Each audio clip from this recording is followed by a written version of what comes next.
Muy buenos días a todos. Es un gusto para la Facultad de Ciencias Médicas de la Universidad de San Carlos de Guatemala presentar en esta ocasión el acto conmemorativo de los 340 años de la Cátedra de Prima de Medicina en Guatemala. A continuación, escucharemos las notas del Himno Nacional de Guatemala.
Respetable público, me permito presentar a continuación a los miembros de la Junta Directiva de la Facultad de Ciencias Médicas. Doctor y doctor Jorge Fernando Orellana Oliva, decano de la Facultad. Doctor y doctor Alberto García González, vocal primero. Doctor y maestro Dorian Edilzar Ramírez Flores, vocal segundo. Doctor y maestro Álvaro Ernesto Linares Palma, vocal tercero. Bachiller María Albertina Dubón, vocal cuarto. Bachiller Geisel Rubí Nájera Pineda, vocal quinto. Y este servidor, doctor Mario Raúl Gálvez González, secretario académico. A continuación, solicito al señor decano de la Facultad de Ciencias Médicas, doctor Jorge Fernando Orellana Oliva, se sirva dar inicio a este solemne acto. Buenos días, estimados miembros de la comunidad facultativa. El día de hoy nos hemos reunido para conmemorar los 340 años de la Cátedra de Prima de Medicina. El artículo 82 de la Constitución Política de la República de Guatemala dice: la Universidad de San Carlos de Guatemala es una institución autónoma con personalidad jurídica. En su carácter de única universidad estatal, le corresponde con exclusividad dirigir, organizar y desarrollar la educación superior del Estado y la educación profesional universitaria, así como la difusión de la cultura en todas sus manifestaciones. Promoverá por todos los medios a su alcance la investigación en todas las esferas del saber humano y cooperará al estudio y solución de los problemas nacionales. Somos la universidad en el país que tiene participación directa en el ámbito académico, cultural, social, económico, político e interinstitucional. Por eso, la conmemoración de la Cátedra de Prima de Medicina no es únicamente la cuenta de los 340 años cumplidos, tampoco se trata de cuál es la escuela, facultad o universidad más antigua, se refiere a la importancia que tiene para una sociedad la creación de una entidad académica constituida para la formación de profesionales en salud, en una población urgida en disponer de médicos que ayuden a preservar a la comunidad de los terribles males que lesionan a sus ciudadanos.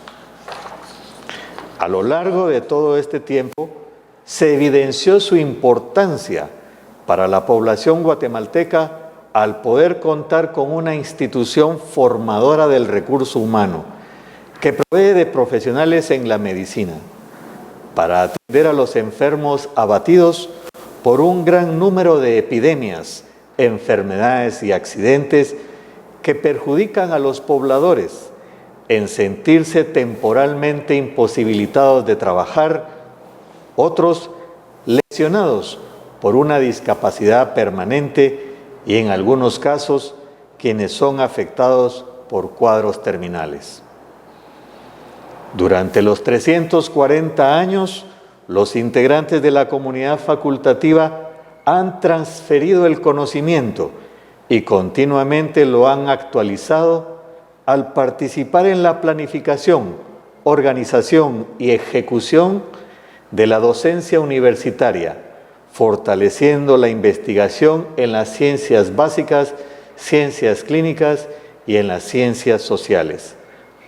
Por ello, nos interesa desarrollar un pensum participativo que le permita al docente poder manifestar sus propuestas académicas y realizar su enseñanza con objetividad, diligencia y responsabilidad.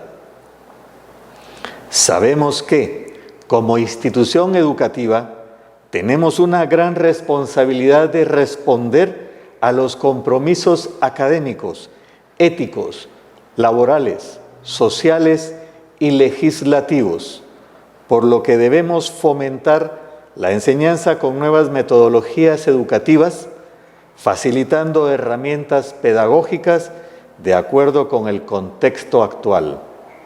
La ciencia tiene un gran avance en el campo de la medicina, investigando el entorno del ser humano para comprender aspectos epidemiológicos, clínicos, microbiológicos, farmacológicos y tecnológicos, etc., logrando desarrollar procedimientos que involucran la participación especializada de equipos multidisciplinarios capaces de realizar en seres humanos maniobras de resucitación, inducción al coma, ventilación mecánica asistida, fertilización in vitro, colocación de prótesis, nutrición parenteral, cirugía robótica y laparoscópica, además trasplantes de órganos, etc.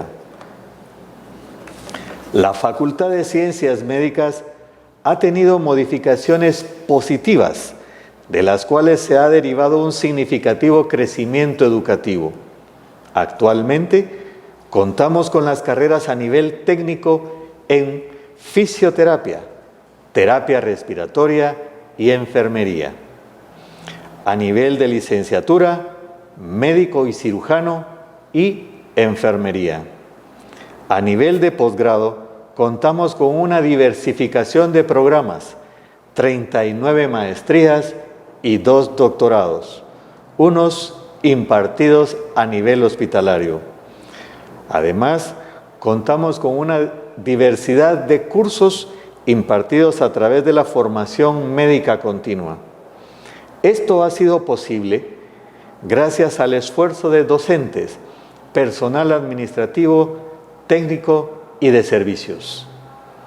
Otra fortaleza que debemos resaltar es la contribución que hace el Comité de Aprendizaje Estudiantil, conocidos como CAE 1, CAE 2 y CAE 3. Importante anunciar que contamos con la participación de CAE en todos los años de la carrera, a partir del año 2019 con CAE 4, desde el año 2020 con CAE 5 y ahora en este año 2021 con CAE 6. Así también es trascendental indicar que que hace un año se logró la creación de la Coordinadora de Educación Virtual, unidad quien provee de ambientes virtuales de aprendizaje que facilita a los docentes tener una interacción dinamizada con los estudiantes a distancia, lo que ha permitido promover que integralmente estudiantes y docentes colaboren en realizar congresos, talleres, webinars y sesiones de trabajo en forma actualizada e innovadora a través de la modalidad virtual. Por todo esto, estamos satisfechos que nuestros egresados académicamente competentes laboran en instituciones públicas y privadas, ejerciendo una profesión que preserva la salud y protege la vida. Gracias. Es un gusto presentar en esta ocasión al conferencista invitado, doctor Rudolf García Galont, del cual mencionaré algunos datos de su currículum, el cual es sumamente extenso. El doctor García Galont es egresado de médico y cirujano de la Facultad de Ciencias Médicas de la Universidad de San Carlos de Guatemala. Tiene un posgrado en cirugía general de esta universidad. Tiene diferentes especializaciones en cirugía abdominal y trasplantes en la Universidad de Hannover, Alemania, cirugía vascular en la Universidad de Hannover, Alemania, cirugía de trasplantes en Rabin Medical Center en el Estado de Israel. Actualmente se desarrolla en la sección de trasplantes adultos y pediatría en los hospitales General San Juan de Dios y Hospital Roosevelt. Además de eso, trabaja como cirujano general en cirugía laparoscópica, vascular y trasplantes en diferentes hospitales de la red privada en Guatemala. Dentro de sus logros, se ha destacado por liderar el grupo quirúrgico multidisciplinario con el grupo de nefrología y trasplante en el Hospital General San Juan de Dios, y dentro de sus logros, él es partícipe del primer trasplante de hígado exitoso en Guatemala. Es un honor presentar al doctor Rudolf García Galont, quien en esta ocasión presentará la conferencia La donación de órganos para trasplante, una decisión por la vida. Muchas gracias, doctor García Galont. Es un verdadero gusto estar acá, saludar al señor decano, doctor Jorge Orellana Oliva, que tuvo la amabilidad de invitarme tal vez para una de las tareas más placenteras que me han propuesto a lo largo de mi vida profesional, que es venir a mi casa, a mi alma mater, a la Universidad de San Carlos, a la Facultad de Medicina, de donde yo me gradué en 1980, y ser la persona en la que se deposita el honor de pronunciar la lectura conmemorativa de lo que es la cátedra prima de esta casa de estudios, que tiene más de 300 años. Para ser exactos, la cátedra prima está cumpliendo 340 años, y que depositen en mí el honor de ser quien da la lectura conmemorativa con un tema escogido por mí para compartirlo con el alumnado de la Facultad de Ciencias Médicas de la Universidad de San Carlos es verdaderamente un gran honor. Así que, señor decano, de veras agradezco en todo lo que significa y en todo lo que vale el que se haya depositado en mí esa responsabilidad. Espero cumplirla a cabalidad. Sin más, vamos a pasar al tema de la cátedra prima de la Facultad de Ciencias Médicas en su 340 edición, que se conmemora el día de hoy. Y el tema que tuve a bien escoger para compartir con ustedes es la donación de órganos para el trasplante, lo que yo le llamo una decisión para la vida, no solo para la vida propia, sino que para la vida de otras personas.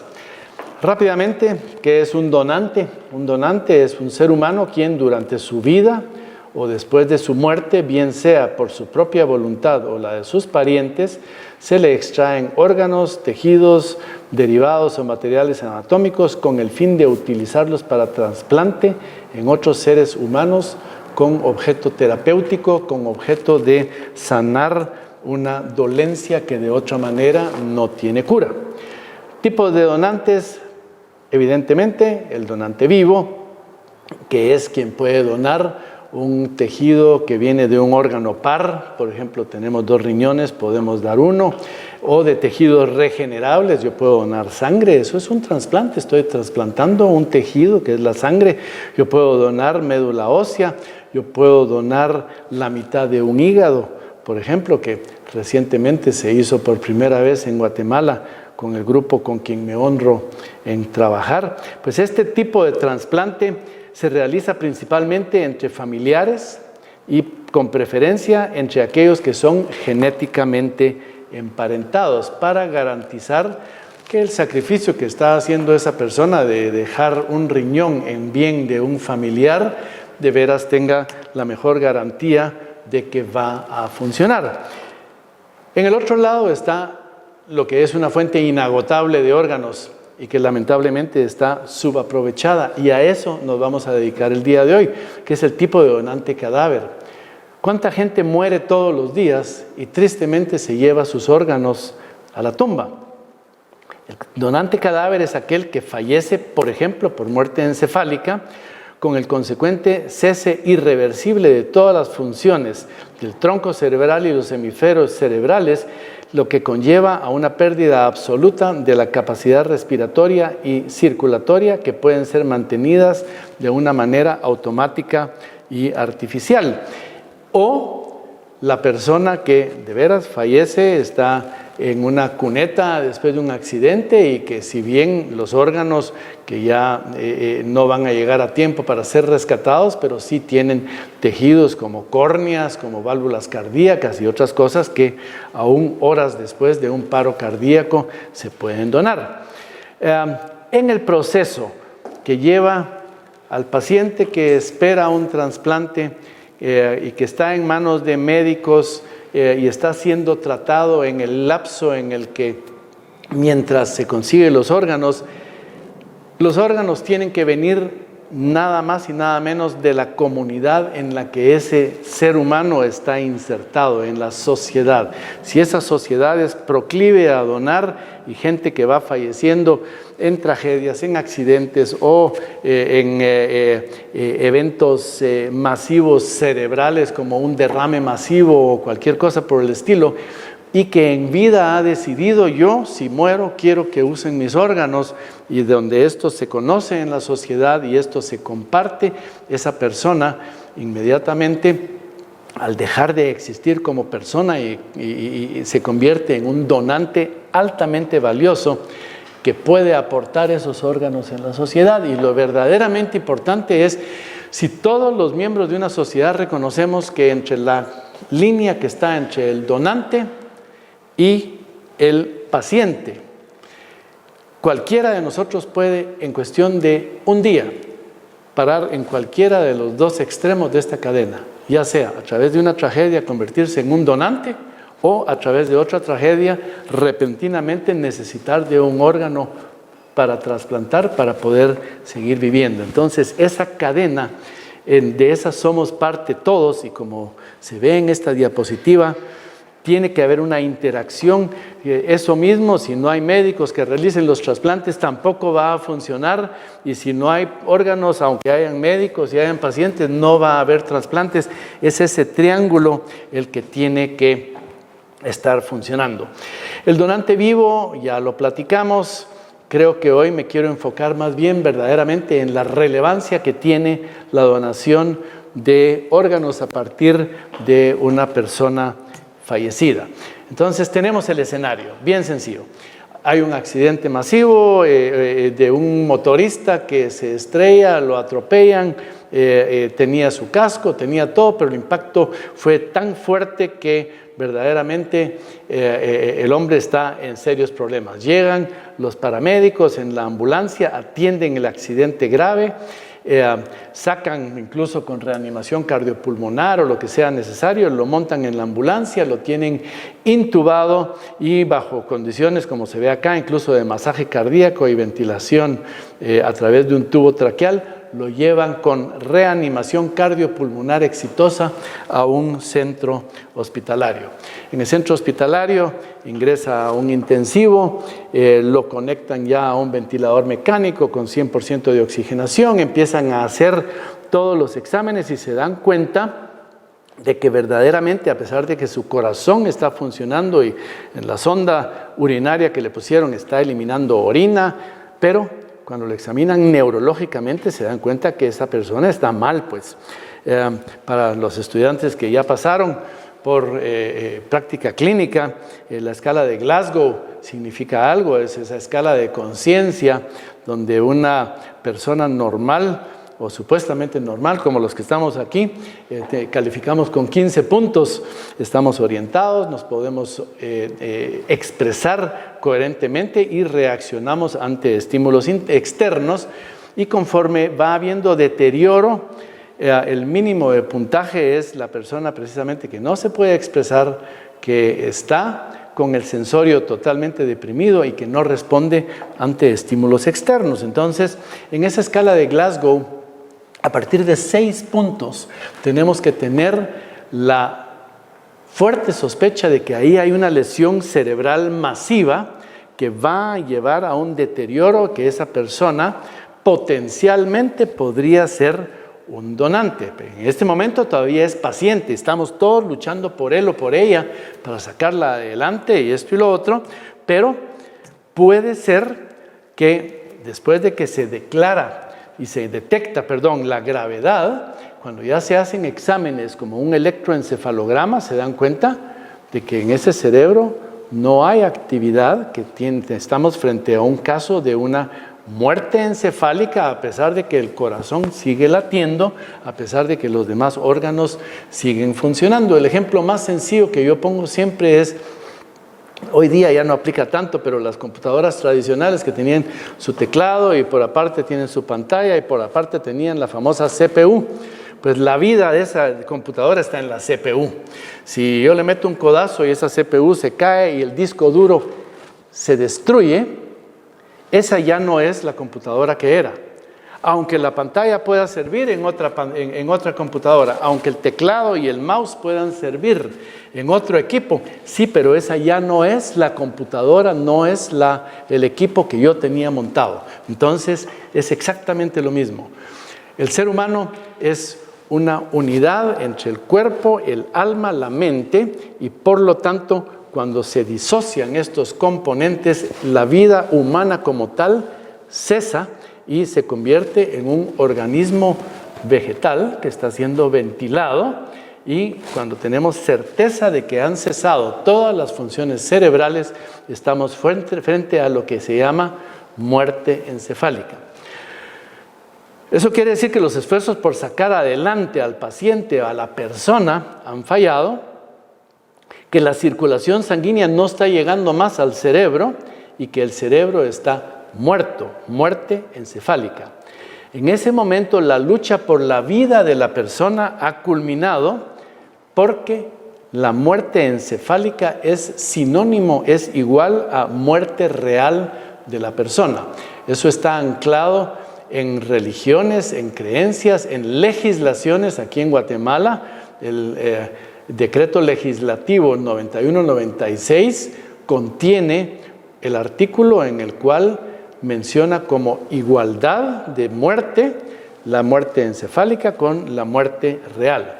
En ese momento estamos frente a un organismo que tiene órganos utilizables y toca luchar por preservar esos órganos para ofrecer la opción de donar órganos para salvar vidas de otros. La declaración de la muerte encefálica entonces es igual a muerte real. tiene que conllevar un daño estructural catastrófico intracerebral extenso. Tiene que haber, por lo tanto, una tomografía que demuestre que ahí penetró una bala de lado a lado o que se destruyó todo el cerebro con una hemorragia masiva. Tiene que tener un examen clínico que muestra que las funciones del tallo cerebral están ausentes. Para los que están estudiando anatomía, los pares craneanos, los 12 pares craneanos son examinables uno por uno y por lo tanto, si están ausentes, es muerte de tallo encefálico y con una prueba instrumental se verifica la muerte también de los hemisferios, lo cual se hace con un electroencefalograma, con un ultrasonido transcraniano, con potenciales evocados o con una angiografía, como vamos a ver. Esto no es igual entonces a el estado comatoso, aquel que dicen es que estuvo en coma no sé cuánto tiempo y después despertó. Ese que estuvo en coma siempre tuvo señales en el electroencefalograma y nunca tuvo señales de muerte encefálica. De eso tenemos que tener la certeza. Entonces, en este paciente, una vez se tienen los hallazgos anteriores, la persona está clínica, legal y éticamente y bajo aspectos de creencias religiosas está fallecida. En este momento se declara y se certifica la muerte y la hora y momento de muerte con el certificado de defunción. A partir de ese momento deja de ser paciente y se convierte en un cadáver sostenido artificialmente desde el punto de vista respiratorio y circulatorio. Tiene un electrocardiograma que está funcionando, tiene evidencia de funcionamiento de sus órganos, de sus riñones, de su hígado, de su coagulación, de todo lo demás. Y por lo tanto, tiene declaración de muerte encefálica y esto es universalmente aceptado, conocido y respetado que después de 5 minutos de ausencia de circulación sanguínea y oxigenación del cerebro, la persona fallece. Hasta los antiguos egipcios, cuando alguien fallecía, lo declaraban muerte hasta que tenía pupilas fijas. Lo que estaban viendo era un signo neurológico del segundo par, del nervio óptico que estaba mostrando, segundo par, estaba mostrando ausencia de función. Estaban localizando, en ese entonces no tenían aparatos, pero estaban localizando el que más cerca que tenían, que era la respuesta pupilar. De tal manera que siempre se ha esperado el aparecimiento de signos neurológicos como pupilas dilatadas y fijas para declarar muerta a una persona. Claro, desde que existen unidades de cuidados intensivos, una persona fallecida bajo estas circunstancias puede ser mantenido su organismo funcionando por un tiempo efímero como un cadáver ventilado y con circulación. Es el heart beating donor, es el donador de corazón batiente.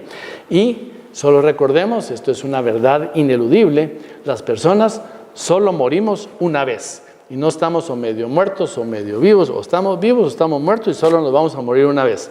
Entonces, el momento de declaración de la muerte encefálica es el momento de la muerte real de esta persona. Eso hay que tenerlo bien claro. Aquí, rápidamente, los exámenes que se utilizan para diagnosticar la muerte encefálica, ya lo mencionamos, en el primer cuadro tenemos el examen clínico de los pares craneanos, los cuales, con excepción del primer par, que es el nervio olfatorio, que está tan traído y tan llevado ahora con lo del COVID, con todos los que pierden el olfato, pero en el cadáver no es evaluable, no le podemos preguntar si tiene olfato, pero los demás tienen alguna respuesta objetiva con la cual podemos evaluar si está presente o no esta función. En el segundo recuadro, donde está la angiotomografía, esto es una tomografía donde le inyectaron medio de contraste para que se reparta y está yendo, ya va por las carótidas y como ven, solo se va por la carótida externa hacia el cuero cabelludo. Todo el centro, que es el territorio de la carótida interna, está amputado desde la entrada al cráneo porque la presión intracraniana excedió la presión arterial media y por lo tanto no llega sangre al cerebro y eso es lo que nos demuestra que la ausencia total de circulación del cerebro se llevó a cabo. Se refleja en el tercer cuadro mediante un electroencefalograma de 6, 8, 12 canales, incluso hoy día hay más grandes, donde tenemos líneas planas. Todo lo que se ve aquí solo es actividad cardíaca retrógrada de pulsación a través de las yugulares, ¿verdad? Pero es lo más a lo que llega, y es el que, acuérdense que es el cuero cabelludo donde están colocados los electrodos, y por lo tanto todo el territorio de la carótida externa sigue supliendo al cuero cabelludo, pero intracraneanamente línea plana. Abajo de eso tenemos un centellograma que nos demuestra el típico signo del cráneo vacío. El medio contraste se repartió a todo el cuerpo, lo vemos en nariz, garganta, oídos, en todos lados, pero en el cerebro no está entrando ni una gota. Y luego el pequeño recuadro en el centro, que es el Doppler transcraniano con flujo reverberante en la cerebral media, que nos demuestra que el flujo solo está llegando hasta ahí y rebota de regreso y no está penetrando al cerebro. En este momento nos encontramos con la mala noticia que ninguno quisiéramos recibir nunca, y que también como médicos no nos gusta tenerla que transmitir, y es sentarnos con esa madre angustiada que está allí y decirle: siento comunicarle que los resultados de las últimas pruebas demuestran que su hijo, su esposo, su hermano, su ser querido, sea quien sea, ha fallecido. Y viene el shock grande que dice: pero ¿cómo va a ser si yo lo acabo de ver y tiene el electrocardiograma funcionando? Y entonces, en 2 minutos y con mucha empatía, explicarle a una persona que no sabe absolutamente nada sobre muerte encefálica y tiene que comprender en un lapso muy corto que efectivamente esto es igual a diagnóstico de muerte. Este momento difícil de comunicar la muerte de un ser querido a una familia siempre es en un momento trágico, siempre implica la pérdida de un ser amado. Para la familia nunca tiene sentido, no tiene sentido. Es que ¿por qué le tenía que pasar si tenía solo 19 años? ¿Sí? La opción de donar los órganos, ojo con esto, la opción de donar los órganos de ese ser humano para ayudar a personas que necesitan a trasplante, muchas veces ofrece una oportunidad para la familia de encontrarle algún sentido a la tragedia que están viviendo en este momento, mediante decir: ok, si ya tuvo que suceder esta tragedia, por lo menos démosle sentido dándole vida a través de nuestro ser querido a gente enferma que está en otros lugares. Entonces, la donación de órganos como una opción es, en mi visión, y así lo he vivido con muchas familias que han donado órganos bajo estas circunstancias, lo reconocen como una oportunidad, una puerta que se les abrió, donde encontraron algún sentido. Aún años más tarde, cuando miran para atrás, dicen: hicimos lo correcto, nuestro hijo sigue latiendo en el corazón de un niño que necesitaba, o de ese riñón que sacó de diálisis a una persona que estaba condenada de por vida a un estilo de vida totalmente reducido por una enfermedad crónica intratable. El problema es que en estos momentos los círculos familiares son muy grandes, y sobre todo en un país como el nuestro, la familia es una bendición grande, es de las últimas bendiciones que nos van quedando en este país, son los núcleos familiares. Pero en un momento como este, junta muchísimas opiniones. Aparece la abuela, la tía, la cuñada, la suegra, la prima, y dice: pero ¿cómo va a ser eso que le van a sacar los órganos? Entonces es muy difícil, y necesita de parte de la figura que está acá, el coordinador de trasplantes.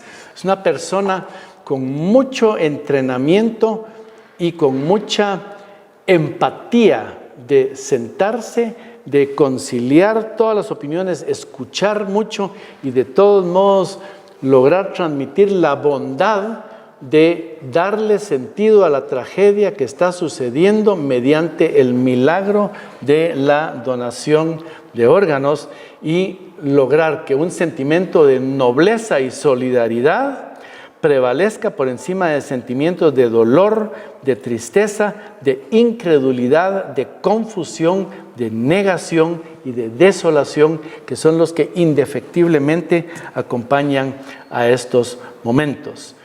En ese momento, el apelar a la persona que está ahí fallecida y de veras averiguar con la familia, mire, él o ella era alguien que pensaba mucho en los demás, entonces más de alguien dice, sí, él donaba sangre cuando gente necesitaba, ha dado muestras en vida de que le interesan, gente que ni siquiera conoce está donando a una unidad para una persona totalmente ajena. Buscar dónde encontramos nexos que nos dicen que verdaderamente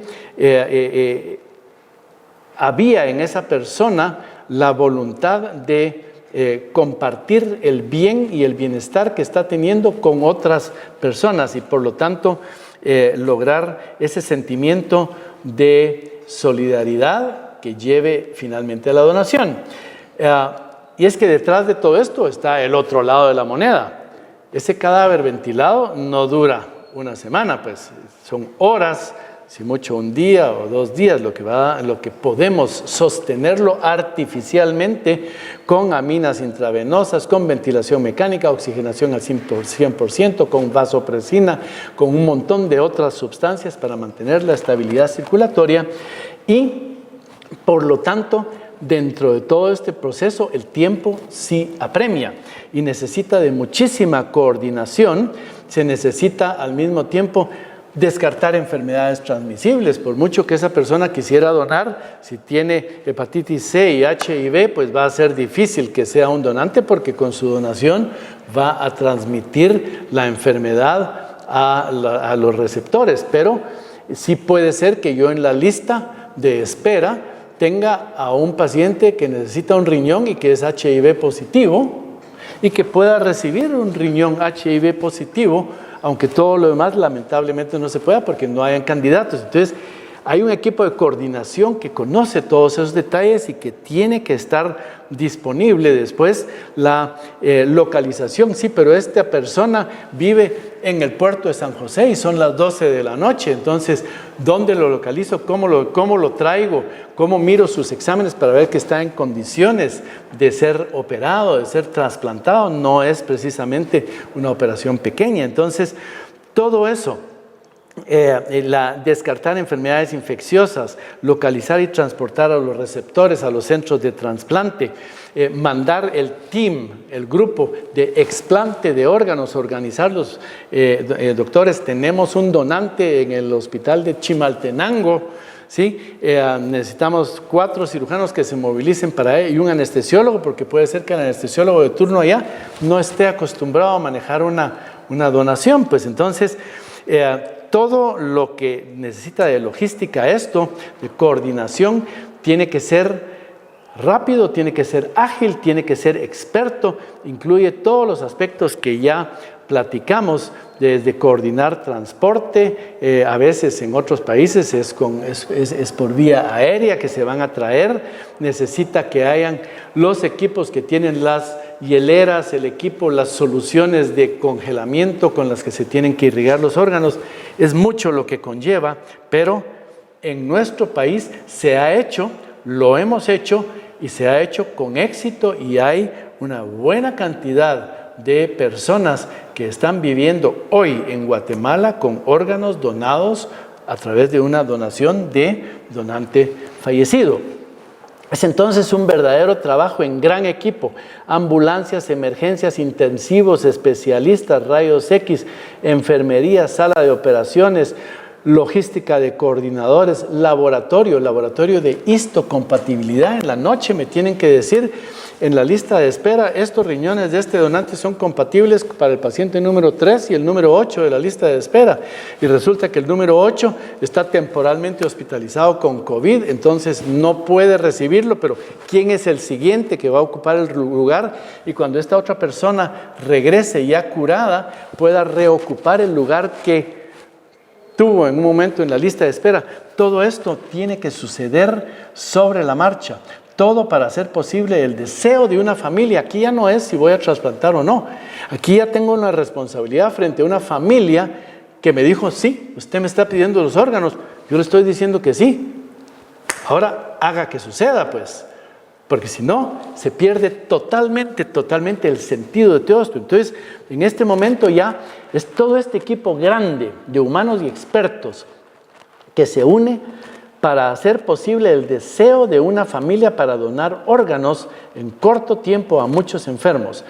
Todo para llevar a tiempo el valioso regalo de vida de manera segura y expedita a culminar en uno o varios trasplantes exitosos. Estamos administrando en ese momento un recurso valiosísimo. Eso es más que un recurso natural de tener petróleo en tu tierra o de tener oro. Estamos administrando órganos para salvar vidas. De esto es de lo que se trata. Esto resume todo este círculo en el cual se detectó en ambulancia, emergencia e intensivo un donante, se notificó, se hizo diagnóstico de muerte cerebral, se iniciaron los procesos judiciales y médico-legales.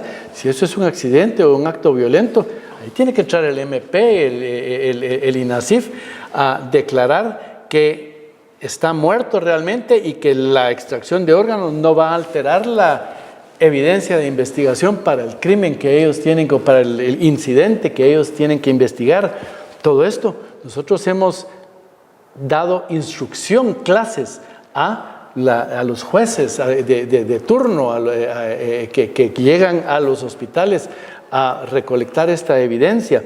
Luego, la información y solicitud de órganos a la familia. Luego, el mantenimiento del donante, el descarte de enfermedades infecciosas, la histocompatibilidad, la adjudicación de los órganos, la extracción y prevención, la preparación y traslado de pacientes y órganos. Esta diapositiva resume en realidad todo lo que hay que saber alrededor de esto. Y en el otro lado de la moneda, lo que hay son pacientes graves y sus familias, esperando la generosidad de las familias que podrían donar órganos para salvarlos. En ambos extremos de la cadena de donación y trasplante, por lo tanto, hay familias desesperadas sufriendo por seres queridos. En un extremo está la familia sufriendo por la persona que falleció y en el otro lado están las familias sufriendo con una persona muy enferma que solo un trasplante puede salvarla. Ese paciente que espera desesperadamente por un órgano para trasplante depende entonces totalmente de la generosidad de la sociedad y de la efectividad del sistema que administra la donación de órganos. La donación genera agradecimiento como única compensación. Nadie va a pagar por esos órganos. El profundo sentimiento de paz en la tragedia de haber ayudado a salvar a otras personas a pesar del dolor vivido personalmente es el premio más grande que se puede recibir. Las familias que han donado han descrito más tarde este acto como un consuelo dentro de la tragedia que vivieron. Casi todos aprueban a posteriori la decisión tomada en el momento crucial. La donación es además anónima. Los receptores de los órganos no saben quiénes fueron los que donaron y los que donaron no saben a dónde fueron a dar esos órganos, porque eso puede crear una dependencia que no es sana, por supuesto. Y el héroe en todo esto solo es una persona, el donante fallecido. Es el héroe a quien se le deben todos los honores posibles y todo el agradecimiento. El legado que puede dejar es esto: pulmones, córneas, corazón, riñones, huesos, piel, páncreas, hígado. Puede beneficiar a un montón de gente si el sistema está preparado para recibirlo. Y estos órganos que están aquí listados, esto es todo lo que se puede trasplantar cuando un sistema es verdaderamente eficiente y salud pública está bien montada. Y hablar del tema en casa, porque ¿de dónde van a salir los donantes? Esto, en mi casa, por ejemplo, saben que si a mí me pasa algo, que por el amor de Dios, que usen todo lo que se pueda. Y todos dicen, es que yo ya estoy demasiado grande. No es cierto. Todos tenemos algo que dar con lo que alguien otro podría beneficiarse. Y si yo tengo 65 años, pues claro, si yo me muero, que no le den mi riñón a un patojo de 20 años, que se lo den a otro señor de 68, 70 años que está en diálisis y que viva el resto de sus días con los 10 añitos que le quedaban a mi riñón, pues, pero le van a servir a él. O con mi córnea, pues que un ciego pueda ver, ¿sí? O sea, todos tenemos algo que dar. Y por lo tanto, el hablar el tema en familia da como resultado casi siempre que de la mesa se levantan 3 o 4 personas más que conocen el tema y que dicen yo estoy dispuesto a donar. Miles de personas que creen en este acto de amor al prójimo declaran en vida que quieren donar sus órganos al fallecer. Deben pedir a sus familias que su voluntad de donar sea respetada, porque a quien le van a preguntar cuando yo esté tirado muerto ahí en el intensivo, va a ser a mi esposa, a mis hijos. Mire, donaría. Pues claro, si él siempre dijo que quería, pero puede decir, no, ¿cómo va a hacer eso? No, por favor, yo digo que quiero que respeten mi voluntad. Eso es lo adicional que pedimos por acá. Bien, me da muchísimo gusto haber podido compartir con ustedes un tema que me apasiona como médico, me apasiona como persona, me apasiona como ciudadano responsable dentro de una sociedad donde los trasplantes son una necesidad y donde la donación de órganos es definitivamente la piedra angular sobre la cual se basa cualquier trasplante, porque creo que a través de esto quedó evidente que si no hay donante, no hay trasplante, de tal manera que el poder compartir con médicos del mañana, con los estudiantes de hoy, porque estudiosos seguimos siendo todos, pero estudiantes son los que están en la facultad, poder compartir con ellos estas ideas alrededor de la donación de órganos ha sido un gran honor en esta lectura conmemorativa de del 340 aniversario de la lectura de la Cátedra Prima de la Universidad de San Carlos, Facultad de Medicina. Muchísimas gracias. Doctor Rudolf García Galont, agradecemos infinitamente su participación y le haremos llegar un diploma de gratitud, el cual dice así: Universidad de San Carlos de Guatemala, Facultad de Ciencias Médicas, Junta Directiva y Señor Decano, otorgan el presente diploma de reconocimiento a doctor Rudolf García Galont por su valiosa participación en el acto de los 340 años de Cátedra de Prima de Medicina con la conferencia La donación de órganos para trasplante, una decisión por la vida. Está firmado por el señor decano, doctor Jorge Fernando Orellana Oliva, y por este servidor. Guatemala, 22 de octubre 2021. La Facultad de Ciencias Médicas se complace en reconocer la trayectoria profesional en la educación superior a los docentes que tienen 25 años de labor en esta casa de estudios y se les dará el siguiente reconocimiento que dice así: Universidad de San Carlos de Guatemala, Facultad de Ciencias Médicas, Junta Directiva y Señor Decano, otorgan el presente reconocimiento por haber cumplido 25 años de trayectoria profesional en la educación superior en esta casa de estudios. Id y enseñad a todos, Guatemala, 22 de octubre del 2021. Los reconocimientos están firmados por el doctor Jorge Fernando Orellana Oliva y por este servidor. Los docentes a reconocer son el doctor Carlos Augusto Chúa López, la doctora Mayra Elizabeth Cifuentes Alvarado, el ingeniero Sergio Giovanni Gatica, la doctora Dora Elizabeth King García, la doctora Vivian Karina Linares Leal, la doctora Ana Evelyn Mazariegos Carrascosa, doctor Sergio Leonel Ralón Carranza, doctor Ronnie Enrique Ríos Guzmán, doctora Evelyn Rodas Pernillo, doctor Erimario Rodríguez Maldonado, doctor Luis Alfredo Ruiz Cruz, doctora Regina del Carmen Sagastume Lizama, doctora Jani Mabel Soto del Cid y doctor Rigoberto Velázquez Paz. Felicitaciones a cada uno de ellos.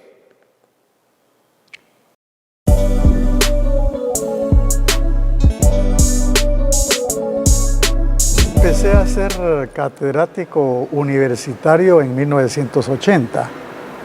Realmente tengo 40 años en la docencia universitaria, 25 en la Universidad de San Carlos y el resto en universidades mexicanas como la Universidad de Guadalajara, en Jalisco, México, y la Universidad Autónoma Metropolitana en la Ciudad de México.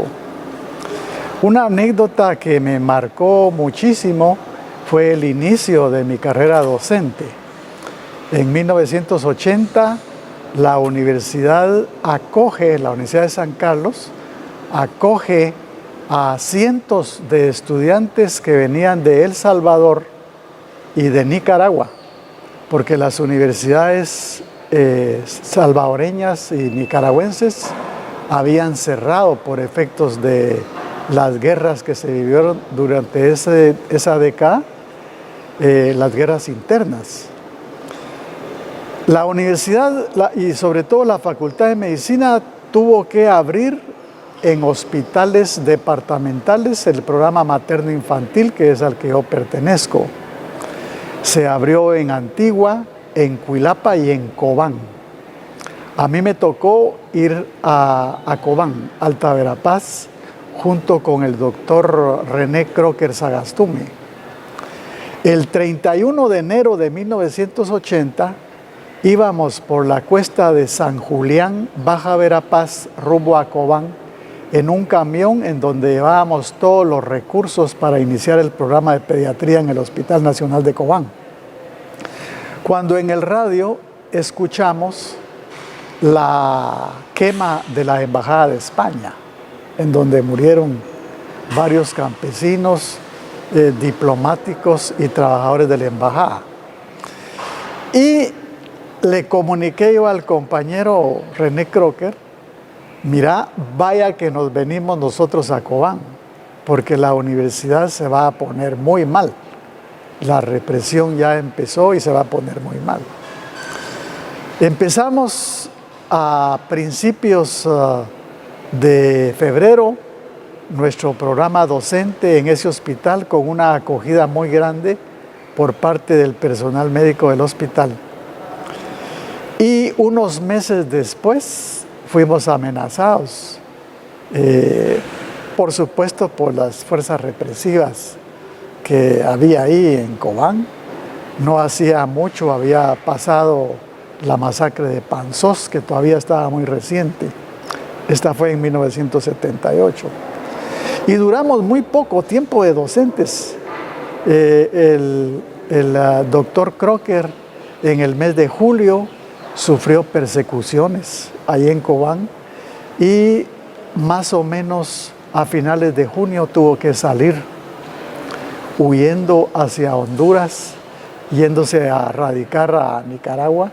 Y el 26 de agosto de 1980 yo tuve que salir y tuve que entregar todos los documentos de los estudiantes a la encargada de ese programa, que era la doctora Anete de Fortín.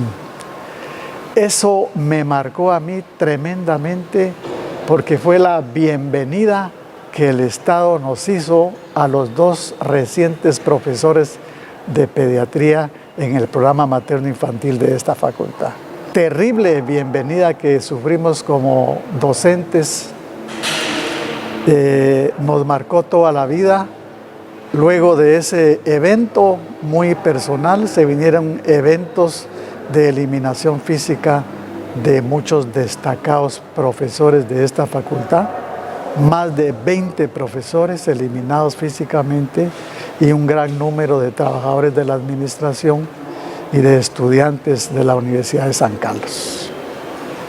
Hacia el futuro, ¿qué tipo de universidad es la que deseamos y por la que deberían de pelear todos los jóvenes de esta noble institución?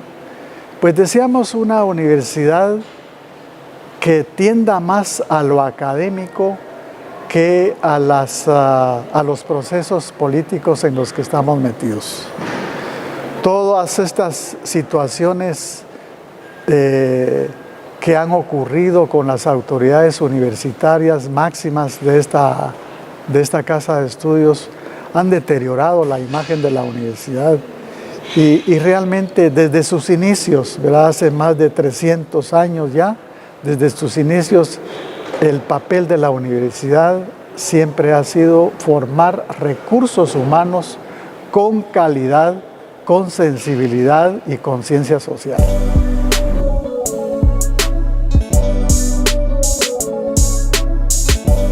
Realmente es para mí importante estar hoy, son 25 años de labor docente. Me siento muy alegre. Es una experiencia realmente de una vida laboral. Solamente he trabajado en la Universidad de San Carlos de Guatemala, en la Facultad de Ciencias Médicas, y estoy muy orgullosa de pertenecer a ella. Inicié por el Centro de Investigaciones en Ciencias de la Salud. Realmente es la parte de investigación y la parte de evaluación la que es el día a día mi trabajo. Y a lo largo de estos 25 años he estado en varias departamentos o unidades, empezando por el Centro de Investigaciones en Ciencias de la Salud, que realmente me formó en la parte de investigación y en la parte de estadística, y posteriormente pues hice mi maestría en medición y evaluación educativa, que es lo que realmente ahorita disfruto en todo este correr de 25 años, ¿verdad? Aunque realmente son 29, pero oficiales 25. Inicié en la facultad antes de graduarme. Las experiencias con el doctor Castillo, con el doctor Freddy Mata, con la doctora Silvia González, con el doctor García Noval, fueron excelentes, con el doctor Luis Carlos Barrios, sus principios y todas sus experiencias que vivimos en todas las investigaciones que hicimos dentro de la facultad y fuera de ella.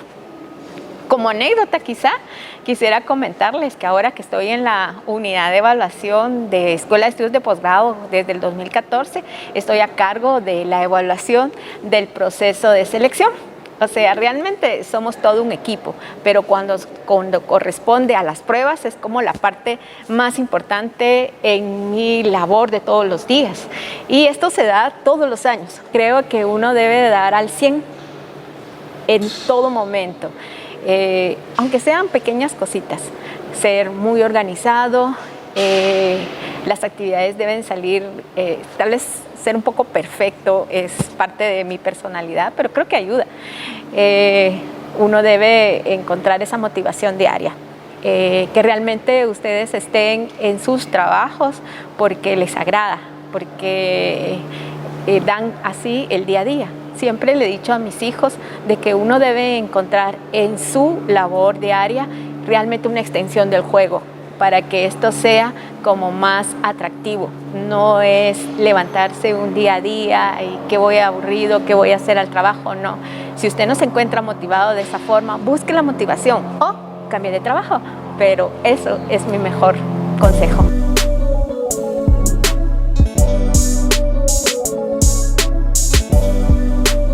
Trabajar en la Facultad de Ciencias Médicas de la Universidad de San Carlos es un privilegio, es un honor, es una experiencia que no podemos manifestar a través de las palabras porque la emoción lo embarga a uno, ¿no? Es una de las dos facultades más antiguas de la universidad, tiene más de 300 años, empezó en 1681. Cabe hacer notar que uno de los cursos más antiguos, si no pues de los 3, 4 más antiguos, es el de física. Porque en esa época, cuando empezó en 1681, repito, se impartía física aristotélica, con los 8 libros de la física de Aristóteles. No existían muchas disciplinas o unidades académicas que existen actualmente. Y por ejemplo, una de las ramas de la física que se impartía, como siempre le digo a los alumnos, es la óptica, que esa viene de Galileo, con la cuestión de las lentes y todo lo demás, ¿no? Entonces, la medicina en Guatemala y en todo el mundo es una actividad humana, científica, incluso arte, es un arte, ¿no? El arte de la medicina. Que es esencial para que las sociedades puedan sobrevivir, subsistir, salir adelante, ¿no? Definitivamente que ahora con la situación que estamos viviendo en la pandemia, pues se ve la importancia que tiene el trabajo, el quehacer, el sacrificio de los médicos y por supuesto de todo el personal paramédico, ¿no? y demás especialidades técnicas o especialistas en sí de la propia carrera que se han formado, pero también de personas como los biólogos, los químicos, los físicos, los ingenieros, ¿no? Porque la medicina, aparte de que es una ciencia social, también es una ciencia natural y eso requiere que se trabaje con matemáticas y con física, química, estadística. Para las nuevas generaciones esperamos que superen la trayectoria que se ha tenido en la facultad porque pues no es poca cosa la que se ha hecho, ¿no, amigos? Así que las nuevas generaciones están cordialmente invitadas para seguir construyendo esa obra magna que dentro de la Universidad de San Carlos constituye la Facultad de Ciencias Médicas.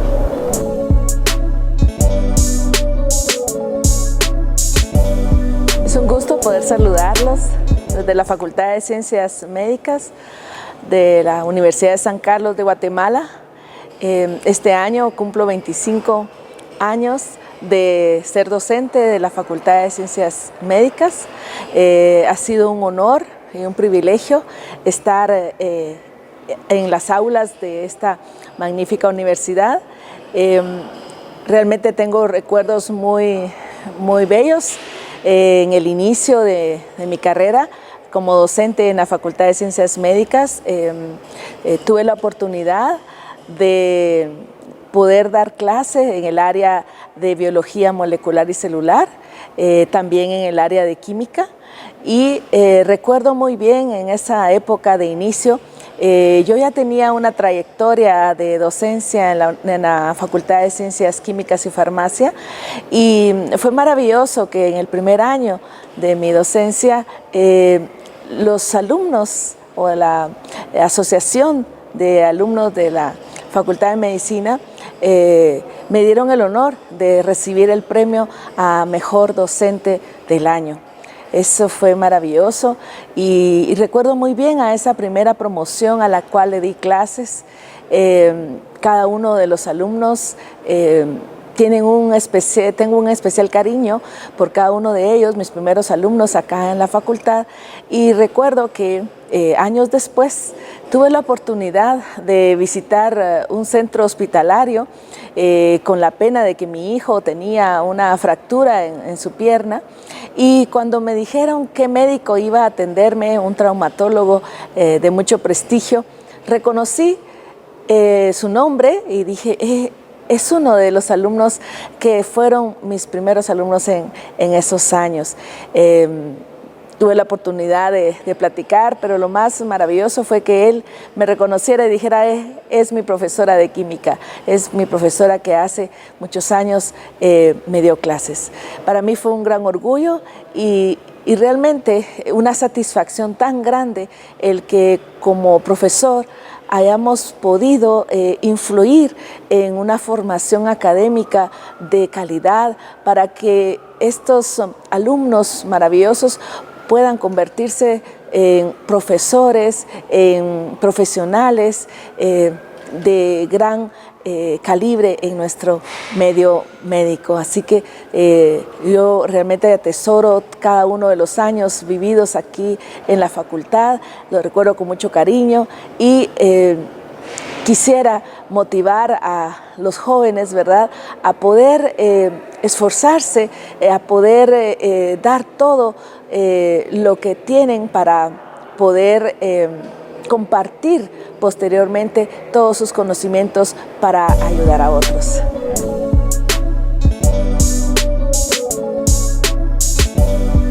En estos 25 años que he estado yo en la Facultad de Medicina ha sido sumamente gratificante.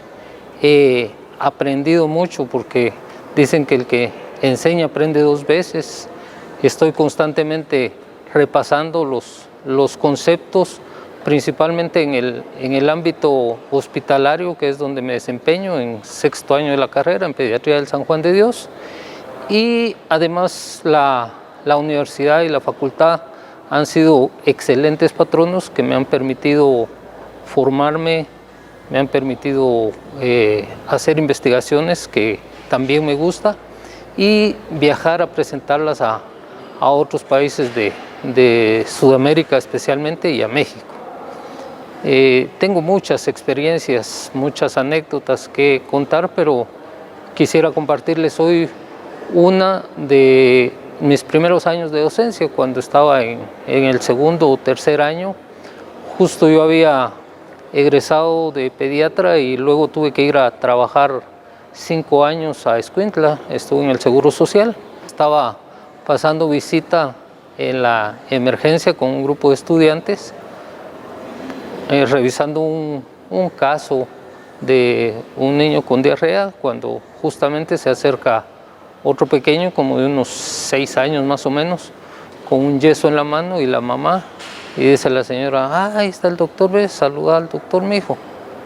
Y entonces el nene se acercó y me abrazó y dice: ¿se acuerda de él, doctor?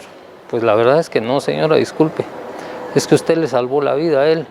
Así le digo: sí, cuando usted estaba en Escuintla, en el IX, él llegó muriéndose, no le encontraron la vena y usted le puso el suero en la pierna y le salvó la vida. Que recordé la anécdota, la saludé, y cuando subimos al salón de clases a discutir el tema, me preguntaron los estudiantes. Entonces les comenté que era un niño que había llegado en choque hipovolémico, que no se podía canalizar y le tuvimos que poner un catéter intraóseo. Entonces, aparte de que es muy gratificante y que es de mucho orgullo, pues me sirvió para que, gracias a la divulgación que hicieron los estudiantes, pues me conocieran más en el hospital y me ganara el respeto de mis colegas. Para ustedes, profesores de reciente ingreso o profesores interinos, pues motivarles a que enseñen con pasión, a que transmitan sus conocimientos, pero más que eso, a que propicien que los estudiantes aprendan.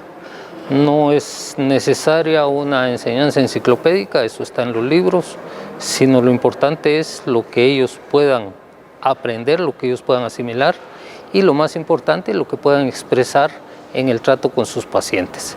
Entonces, motivarles. La Universidad de San Carlos es un excelente patrono, hay muchas oportunidades. Si hacen investigación, por favor, publiquen, es importantísimo que nuestra universidad, que nuestra facultad sean reconocidas por sus publicaciones, ya que eso es lo que realmente nos hace ser llamados universidad. Si solo somos replicadores del conocimiento, estamos como cualquier colegio.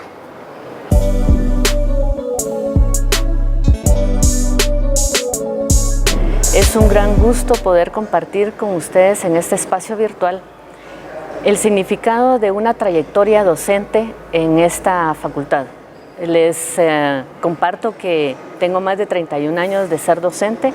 Inicié mi carrera en la Escuela de Ciencias Psicológicas y en el Instituto Femenino de Estudios Superiores, en donde la experiencia docente inicial, pues en un principio se fue difícil, porque pues, los grupos de estudiantes eran muy diversos y no tenía yo como mucha el carácter o la formación o claro, el conocimiento, sí. Estos inicios pues siempre fueron muy emocionantes porque implican un reto para el docente de cómo ir adaptando la personalidad de uno con el grupo estudiantil.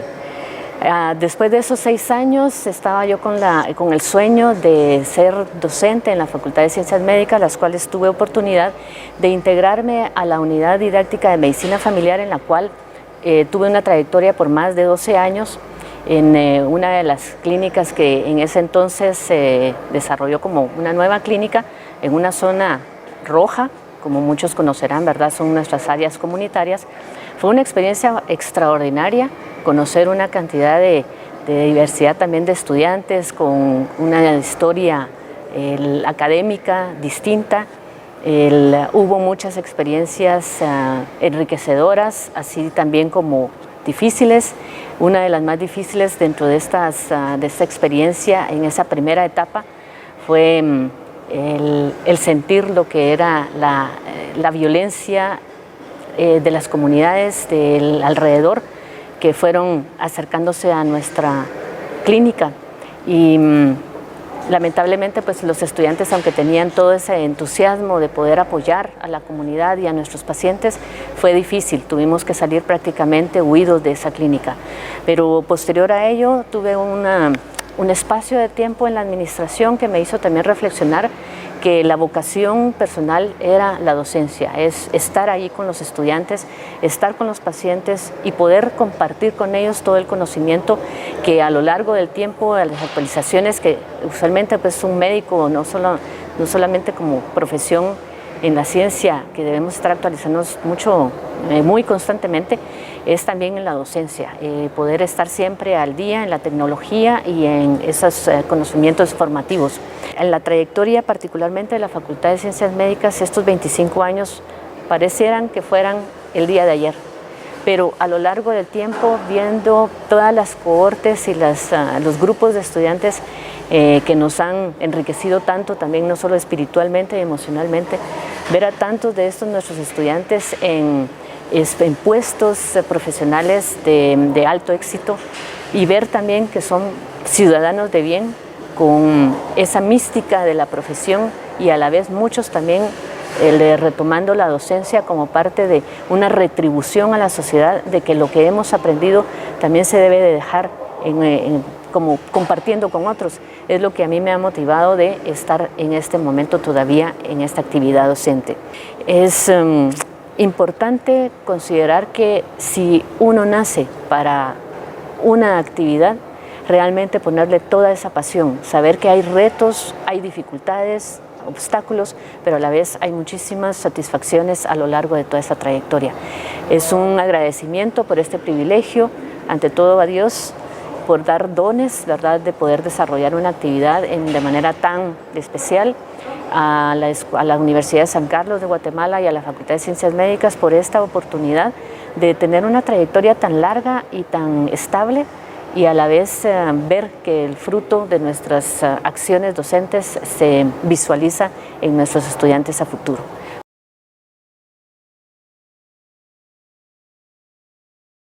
En 1996 tuve la gran bendición de poder ser aceptado en un proceso de oposición para ingresar a la facultad. Para mí era algo innovador, estaba saliendo de la residencia y empezaba la aventura de poder enseñar en mi casa de estudios, donde había aprendido tanto de medicina y fue motivante para mí porque yo soy maestro de educación primaria, tuve la oportunidad de enseñar mucho como residente y era el momento oportuno.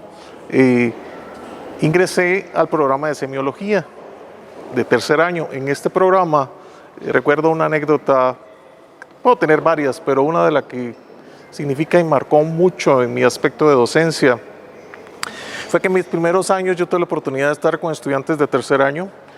Tenían que hacer prácticas clínicas para poder correlacionar los signos y síntomas con la fisiopatología. Era interesante y logramos tener una experiencia de aprendizaje en el hospital de rehabilitación del ICS, ¿verdad? Íbamos con nuestro grupo de estudiantes, ellos interrogaban, examinaban a pacientes y me encuentro en el corredor fuera del servicio a una doctora llorando. Y pensé que le estaba sucediendo algo, me acerqué para poder conversar con ella y su experiencia fue contarme de que le había sido muy difícil terminar la entrevista con su paciente porque era un paciente parapléjico quien había tenido una lesión por arma de fuego en la columna y nunca más podría caminar. Era una vivencia bastante difícil. Yo le ayudé, le conversé y le dije, bueno, esa es parte de formarte como doctora. Vas a encontrarte con la realidad que son las personas, podemos aprender muchos conocimientos, podemos ser grandes profesionales, pero la integridad que el paciente te encuentre y pueda encontrar esa química de conversar y ser un médico integral, lo vas a hacer. Terminó su práctica, fue muy interesante, pero la anécdota no termina ahí. Hace algunos años, yo ya me desarrollo en los programas de posgrado apoyando a residentes, me invitan a una conferencia en el Congreso Nacional de Medicina, iba a hacer una conferencia de neurología por una subespecialista. Mi gran sorpresa es que la doctora conferencista era la misma estudiante quien habíamos tenido esa experiencia. Me llenó de mucha satisfacción ver cómo un estudiante podía llegar a ser tanto, a superarse profesionalmente, y me acerqué a ella al finalizar la entrevista a felicitarla, a platicarle, decirle que qué bueno, donde la miraba que había llegado. Pero lo más sorprendente fue que en ese momento ella me hizo recordar y me dijo: doctor, cuando tuvimos la experiencia, y me recordó, yo marcó mi vida para aprender a estudiar neurología. Yo creo que hay muchas vivencias que hemos tenido como docentes, es una vida entera casi la que he estado acá, y el tiempo que Dios me permita estar, pues lo seguiremos haciendo, apoyando a la persona que nos debemos, que es el estudiante. La experiencia con que crecemos como profesores es grande, ¿sí? El tiempo que dediquemos, cómo queremos verlo, el esfuerzo porque este estudiante llegue a ser alguien más, un profesional, alguien que necesite esta sociedad. Me dan la oportunidad de compartir con aquellos profesores que estén haciendo un interinato, profesores nuevos que acaban de terminar su carrera o su especialidad y están en la docencia, que no desaprovechen cualquier momento. Lo más importante que considero que un docente debe tener es acompañar, evaluar de manera formativa a su estudiante para que al final él alcance las competencias que esperamos, no simplemente calificar o tachar o hacer perder o ganar a alguien.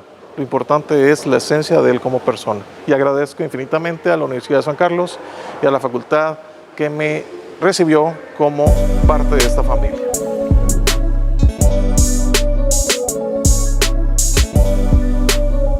Primero que nada, quiero agradecerle a Dios por llegar a estos 25 años de carrera docente. En febrero cumplí 25 años de estar elaborando para la USAC, que la verdad es que no considero que sea un trabajo, es mi pasión, es mi vida, es todo en realidad lo que hace que yo me sienta satisfecha como mujer, como profesional, como profesora, incluso como madre, porque llega momentos uno en que llega a ser madre de los estudiantes, no solo de grado, que he tenido la oportunidad en el mayor tiempo de mi carrera docente, sino también en el posgrado, en el cual me desempeño desde hace más o menos 12 años. He tenido la oportunidad de ver una cantidad importante de generaciones que han pasado por el hospital y que en un momento dado pues han llegado incluso a ser mis médicos, y pues también mis colegas, ver cómo ellos han superado al maestro, en el sentido que después de ser internistas han llegado a tener una nueva maestría, una nueva subespecialidad, y eso la verdad es que a uno lo hace feliz, lo hace sentirse bien, el haber influido incluso en personas y en muchachos de grado a ser internistas. Eso ha sido, pues la verdad es que una gran satisfacción personal, ver crecer a estos muchachos desde que son internos hasta llegar a graduarse de infectólogos o de neurólogos y tener una buena relación.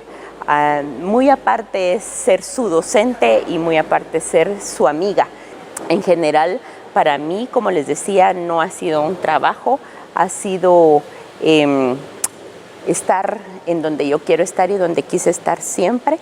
Espero que Dios me permita seguir estando, seguir dando lo mejor de mí, que las administraciones que vienen en camino, en el sentido de crear nuevas oportunidades de trabajo y nuevos docentes, para que hayan nuevos docentes y más docentes en el área hospitalaria y pues por supuesto acá en el CUM, pero también en el área hospitalaria, que necesitamos personas con valores, personas que les guste el trabajo a ese nivel y que puedan desempeñarse de la mejor manera posible, porque aparentemente uno se siente solo en el hospital y dice, pues la universidad ya no se ocupa de nosotros. En general, pues sí, habemos personas que nos dedicamos, que estamos y que pues les brindamos una mano amiga en su momento oportuno y por supuesto una mano de ser estricto, de colaborar con su formación.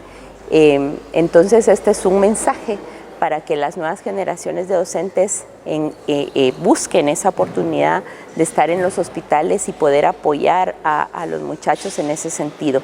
La verdad es que quiero agradecer, como les decía, a Dios, a mi familia, la oportunidad de estar acá, de seguir trabajando hasta cuando Dios me dé licencia y seguir dando ese pedacito de interés por la medicina interna en mi caso, y pues bueno, agradecer esta mención de llegar a los 25 años. La verdad es que suena como poquito, pero es una carrera que no todos logran hacer. Así es que muchas gracias, muchas bendiciones a todos los que cumplimos 25 años en este año, y a seguir trabajando por nuestra alma mater. Así es que id y enseñad.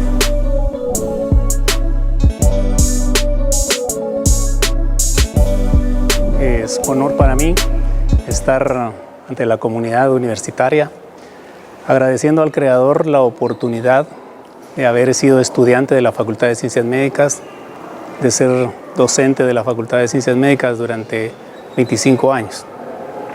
Ha sido un camino fabuloso, un camino de grandes experiencias que sin duda agradezco a mis compañeros, a mis maestros y a todas las personas que a lo largo de la vida han fortalecido mi desempeño.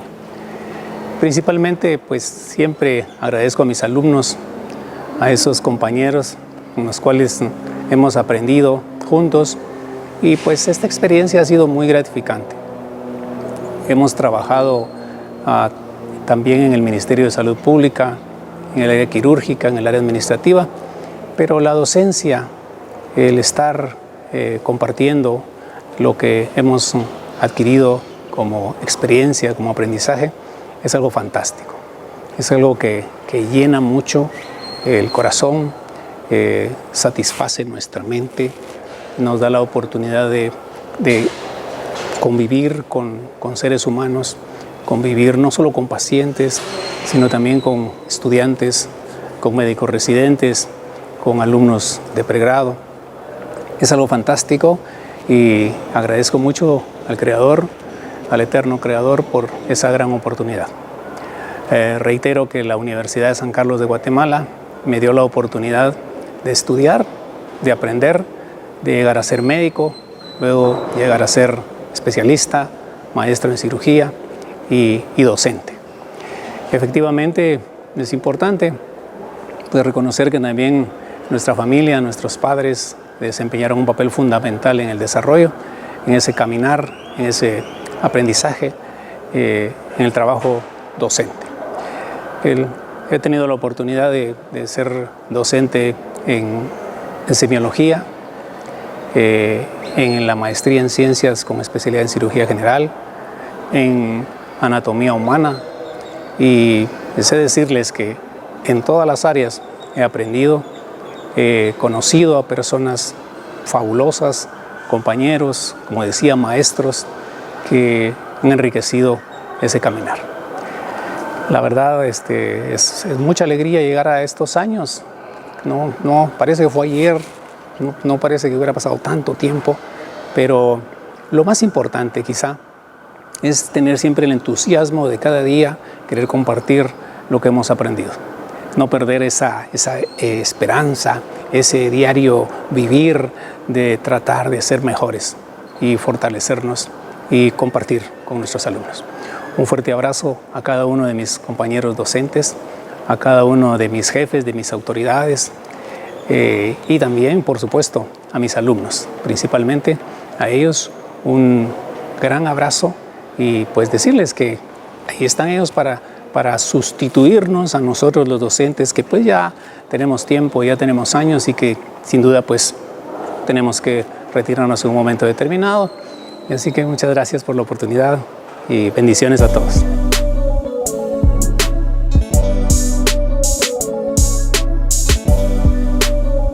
Es un gusto saludarlos. Mi nombre es Eri Mario Rodríguez.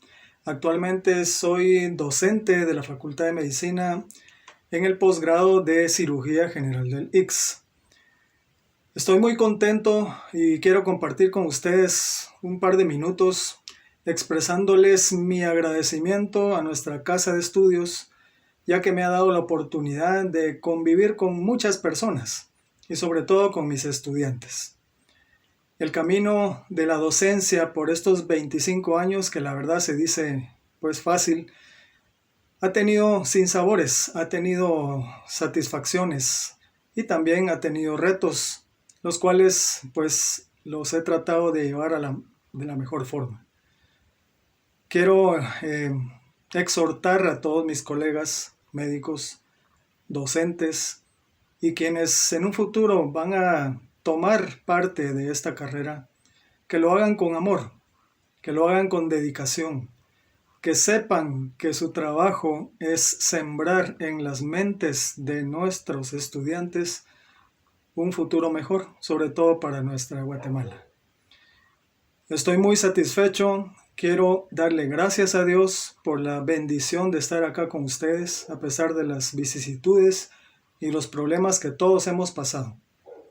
Y quiero dedicar estos 25 años de labor docente a mi familia, a María Elena, mi esposa, a mis hijas, Mariana, María José, y al resto de mi familia, quienes han estado conmigo, me han estado acompañando en cualquier momento.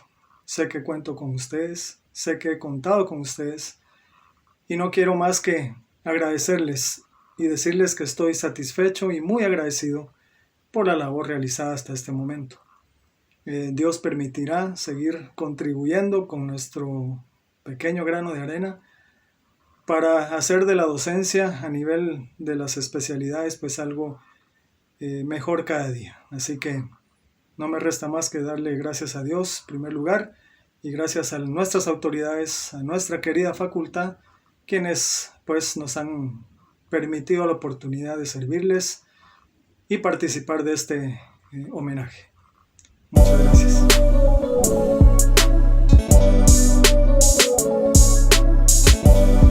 Quiero en esta ocasión enviar un saludo a todos mis colegas docentes que en esta ocasión llegan a los 25 años de ejercer la docencia y en el marco de lo que es la Cátedra Prima nos están haciendo este reconocimiento, lo cual agradezco a la escuela. Para mí estos 25 años han pasado como un suspiro. Cuando regresé yo de mi formación como reumatóloga e inmunóloga en México, una de las primeras cosas que me surgió era el devolver de alguna manera a la escuela lo que yo había aprendido y para lo que había estado en ella, mi formación.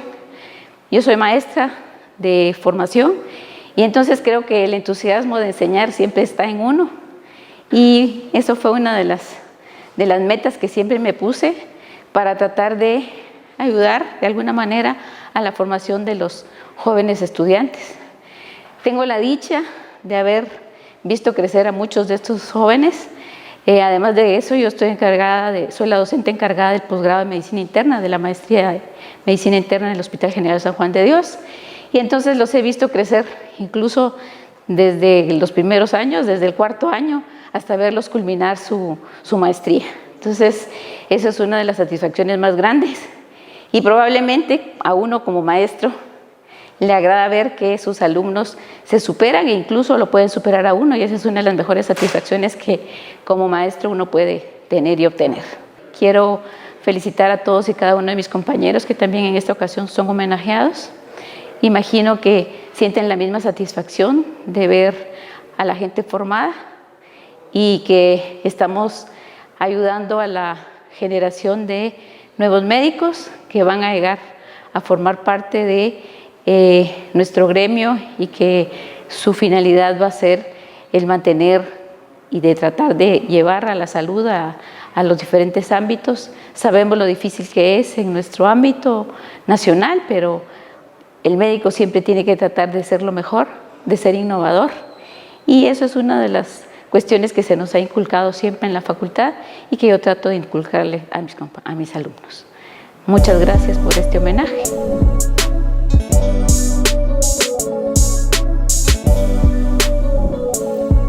Saludos a todos.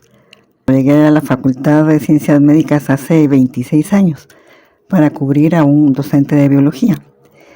El coordinador de biología era el doctor Jaime González Poggio. Yo estaba sumamente nerviosa por la entrevista y me dijo, lo primero que tenía que hacer es contarme un chiste. Le dije, ¿un chiste? Me dijo, sí, un chiste. Y se quedó esperando. en lo que recordaba uno y pensaba si era apropiado o no, y bueno, le conté uno que recordé, pero le causó mucha gracia, y a partir de ahí no hubo más estrés en la entrevista.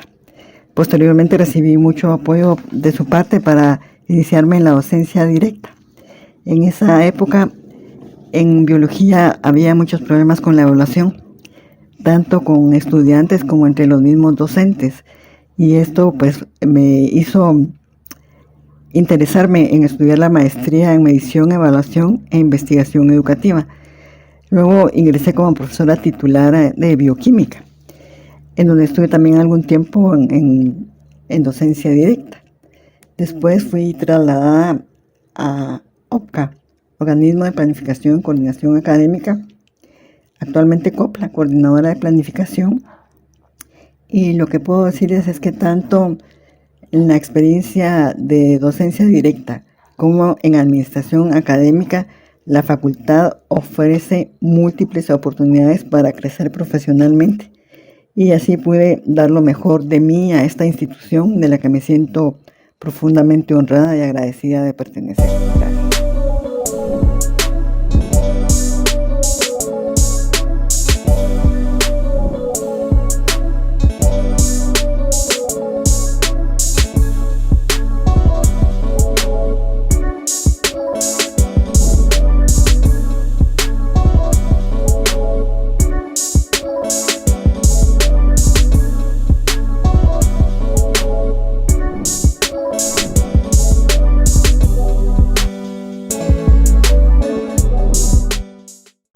A continuación, la Facultad de Ciencias Médicas se complace en reconocer la excelencia académica a los estudiantes que obtuvieron el promedio más alto en la promoción del ciclo lectivo 2020 del primero al sexto año de la carrera, con un reconocimiento que dice así: Universidad de San Carlos de Guatemala, Facultad de Ciencias Médicas, Junta Directiva y Señor Decano, otorgan el presente reconocimiento por su excelencia académica al haber obtenido el primer lugar, segundo lugar y tercer lugar de su promoción, respectivamente, de la carrera de médico y cirujano en el ciclo lectivo 2020. Id y enseñad a todos. Guatemala, 22 de octubre del 2021. Los estudiantes a reconocer son los siguientes. Por el primer año, en el primer puesto, Nelson Fernando López Sierra. En el segundo lugar, Suani Laura Daniela Consuegra Martínez. En el tercer lugar, Shadi Yamilet González Juárez.